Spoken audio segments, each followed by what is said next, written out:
Yo, shoutout mga kagenggeng. Okay, alam niyo na kung bakit ganito yung kamay ko. Ayan. Siyempre, ayan. Nagkaroon na naman ng genggeng yung jeep natin, mga kagenggeng. Ayan. Umuwi tayo. Dahil nagkaroon ng genggeng yung jeep natin, may naramdaman tayong genggeng dito. Eto, mga kagenggeng. Lumalambot, lumulubog yung clutch natin. Ayan, yung master sa taas. So kaya inuwi natin kasi kusa siyang lumulubog tapos lumalambot. Yan yung tendency ng pagsabit-sabit ng clutch ng cambio natin.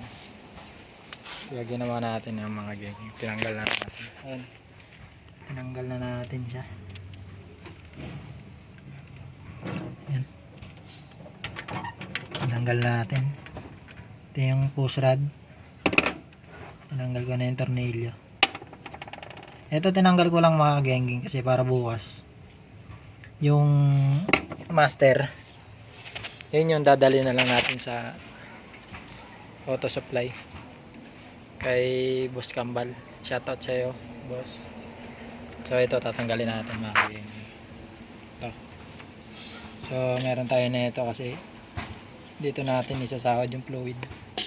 So pag tinanggal natin to mga gengging, bukas na lang natin siya papapalitan ng goma kasi may goma to sa loob mga gengging.